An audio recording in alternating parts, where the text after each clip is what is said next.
everybody, my name's Isabella and welcome to my channel Between Pages. So before we get into the video, I have my Narnia shirt on and I have something that I'm super excited to show y'all. So I have this cup right here. So my best friend is getting married and she asked me to be her maid of honor, and she bought me this cute little cup. It's kind of hard to see in the video, but it says maid of honor with my name on it. It is so cute. I love it so much. I've used it nonstop. Anytime I make iced coffee, I put it in this cup. I have another one, but I've been using this one. I love it so much. I'm so excited. Um so with that, let us get into the review of The Last Battle by C.S Lewis. This is kind of bittersweet because although I love this series and I wish he wrote more books or bigger books about Narnia, I'm also excited to move on. I've already started my next book. It is a book though that I may DNF, and if I do, I'm planning on doing like a unhaul video of books that I DNF'd. So y'all might see that one. You'll eventually see it. It's either going to be as a review or as a book I DNF'd. In whichever video it is that it ends up being, I'll explain why I think I might DNF it. Not because of the writing, not because I can't get into it. Right now it's really good. But I'll tell y'all why when I get to it. Anyways, so The Last Battle by C.S. Lewis. It is the 7th book chronologically in the Chronicles of Narnia. And I also felt a little cheated because this book only had 184 pages. So I felt slightly cheated because I was like, not only is it the last book, he cheated us out of like the normal 20 more chapters or 30 more chapters. All the other ones have like 20 or 30 more chapters, and this one fell short a little bit, but it did not disappoint in the aspect of the story. And it had 16 chapters in it. So, I'm gonna read the summary. This one, I had to fight to look for the summary for this one. My books don't have summaries on the back of them, which is why I've been looking them up. Most of the time, I plan on just reading the summary from the back of whatever copy that I have, but these only have like one sentence summaries, and I wanted to give y'all a little bit more than just one sentence. So that's why I've had to look these up. I had to fight for this one because in Goodreads, which is where I've been getting most of the summaries, it had the summary for like a film or something that was made on The Last Battle. So, it wasn't about the book. It was about like the awards that the director and actors or whatever got or something. So, or like what actors were in it. So I struggled, but I got a meager one. It's a little small compared to the rest, but we're going to use what I can get. So it says, a deceitful ape, Shift, and a donkey, Puzzle, conspire to trick Narnians into believing a fake Aslan has returned. As the battle lines draw closer, Narnia is invaded by Calormen, and the real Aslan arrives to bring an end to Narnia, guiding the faithful to a new eternal realm. Oh yes, we are seeing the ending of Narnia, sadly. Gosh, so sad. But it was a good book. Now, real quick, I didn't write any notes prior to or during the reading of this book, so if I leave anything out, I'm so sorry. I literally wrote the notes today, and I finished this book, like, I think on a Thursday, maybe. And it's Sunday now, so if I forgot anything, I'm really sorry. I think I remembered everything, but just in case I didn't, I'm sorry. And I'm also realizing that I got the name wrong in the plot summary. I'm going to probably put it in the intro of that video when I film it, but I was calling him Swift and his name is Shift. Sorry about that. Anyways, so between the plot, it does use the A word a lot, but in every instance except for like one, it is actually because it's talking about Puzzle. It kind of switches between the A word and donkey for him, and then there is once where they use it in the other form that was like, oh, quit being a or whatever. So, but most of the time it does use it quite a lot, but it is because it's talking about a literal donkey, and not calling him a bad word. Oh, can't believe I'm having to say this already and about a C.S. Lewis book. But it does mention animals being intimate. Not in detail, but it was trying to describe a sound that a particular animal made because it got frightened out of its wits. And it said, like, if you ever heard cats fighting or being intimate, that's the sound that it made. So sorry about that. That threw me off. Like, I like looked at it for a second. I was like, he could have just left it at, if you've ever heard cats fighting, that's the sound that he made. Um I believe it's in chapter 10, if y'all were wondering.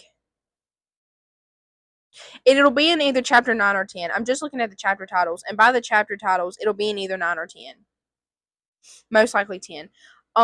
If y'all want to have a quick look over before giving it to your children, but it said it in such a way that I don't think if you have a young child they'll catch what it means. I certainly don't remember it.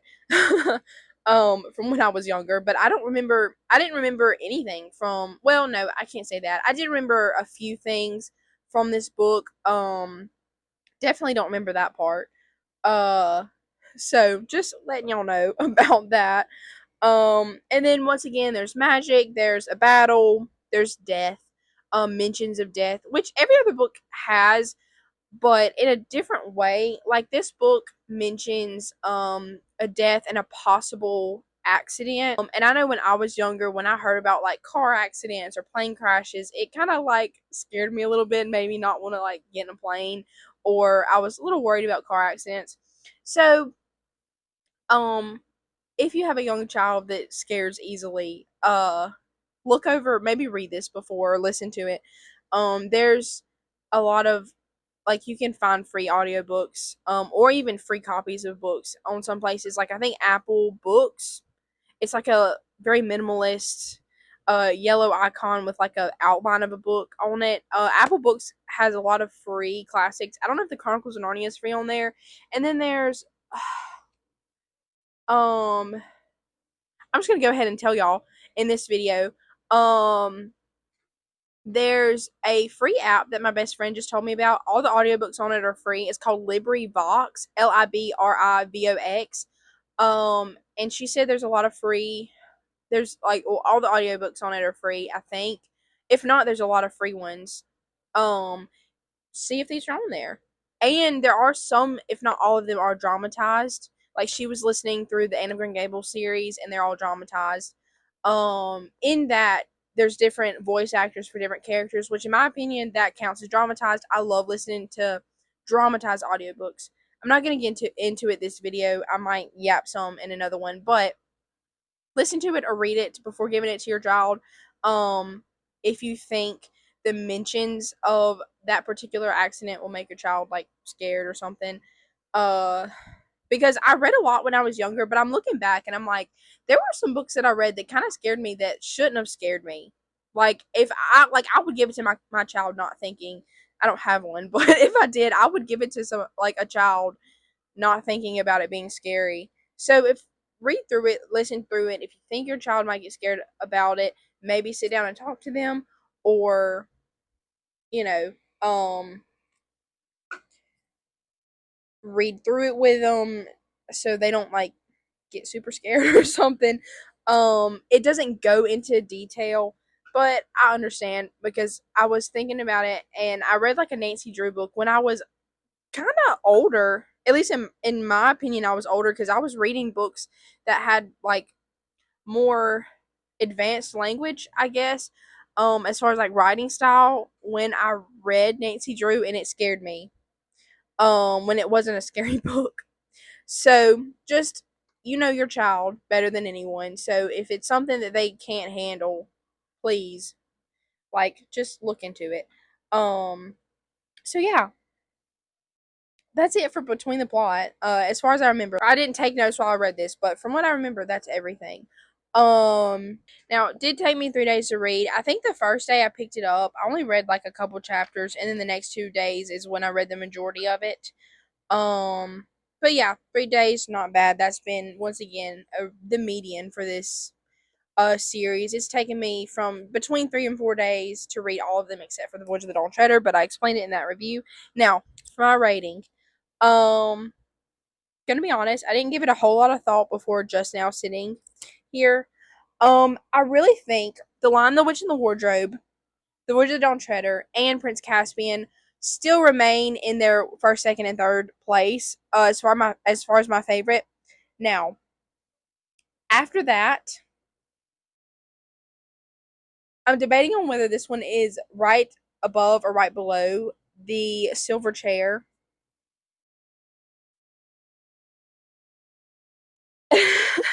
Okay, at least tied. At least tied. But I'm gonna try not to tie any of these. So I really think I liked it more than the Silver Chair. I think so. And really, I'm gonna get into it when I get done with my rating, my official full rating. But this had a new biblical similarity we haven't seen in any of the other ones, and rather it only happening um like in one little area, it spanned over the whole book. I'll explain what I mean when I get into it. So and then it is the ending of Narnia, and we get like some sweet little meetings with people and that we've met in previous books. So I really think that's why this is right below Prince Caspian, right above the Silver Chair. So then it would be the Silver Chair, the Horse and His Boy, and the Magician's Nephew. So to go over it all together, first would be The Lion, the Witch, and the Wardrobe. Second would be The Voyage of the Dawn Treader. Third would be Prince Caspian. Fourth would be The Last Battle. Fifth would be The Silver Chair. Sixth would be The Horse and His Boy, and then seventh being The Magician's Nephew. And I feel really bad putting The Horse and His Boy and The Magician's Nephew last. It's not that they weren't good books. It was just some of them were better in my opinion. But I know somebody I go to church with who said that The Magician's Nephew was her favorite book out of the series. So obviously it's just down to personal opinion and the types of things you like in books best. I guess if that makes any sense. Now, forgot to mention it after the summary, but this book deals with the end of times and the rapture and the ending of our world and the going into heaven. Um Now, this is something my pastor has been preaching on quite often recently, and he's mentioned it in several different messages.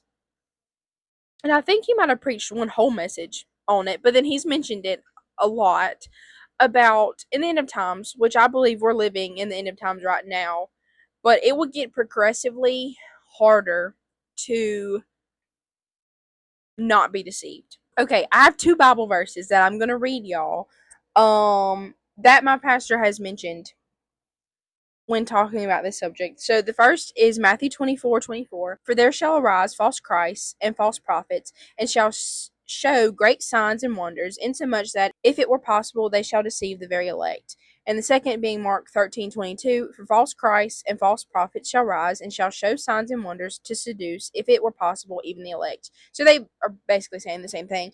But I really see that playing out in this book. I'm going to try to not give away too much, but obviously from the summary, we learn that Shift the Ape and Puzzle the Donkey devise a plan together to pretend that a fake Aslan has come, and they get them to do a whole bunch of things that are against Aslan, that we know are against Aslan, have been against him and his rules since the beginning, since the Magician's Nephew. But Shift and Puzzle deceive a lot of Narnians, and there are some that are even deceived to begin with and then come to their senses and try to bring back the ones that were deceived.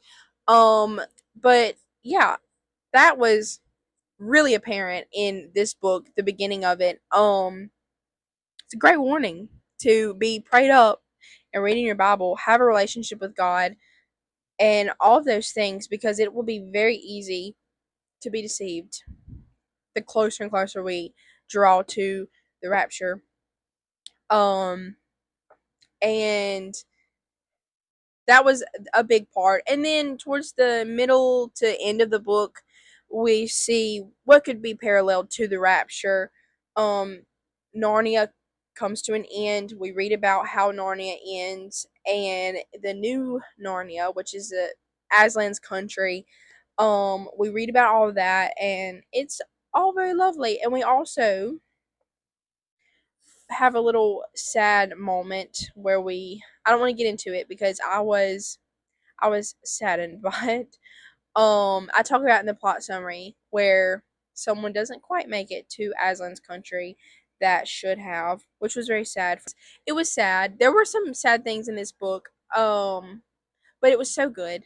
I don't know. It was really good. It was a good ending to Narnia, I think. Um, and I really feel bad because I feel like I didn't give this series justice. I I'm glad I started with it because I did want to start my videos on a book or a series that I really loved. However, I probably should have started with a different book, like a single book.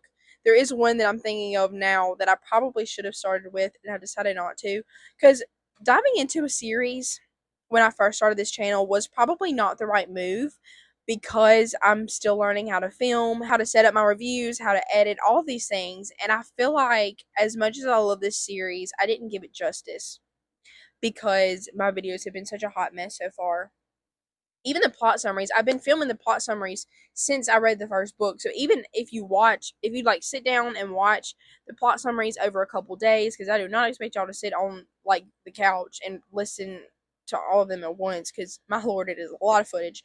But if you listen to them all the way, you can see a really big difference between the first one and the last one. Although now that I'm thinking about it, the last one was also kind of a hot mess because it was really late at night and I was tired, and I filmed it like days after I finished this book. So, you know what? Maybe there's not that big of a difference. But maybe I'll revisit these in a couple years when I'm really good at my videos, and doing videos, and see if I can do any better for them. Probably not a whole nother 10, 11 videos like this is going to end up being. Um, but, I might come back and revisit them and try to do them justice in the future. I think that's it. It is with a heavy heart that we conclude the reviews for this the Chronicles of Narnia, but we still have 2 plot summary videos coming out, possibly a third sitting down with my friends if I decide to make that one separate video. So yeah. Thank y'all for watching. I hope y'all enjoyed, and I can't wait to see y'all in another video.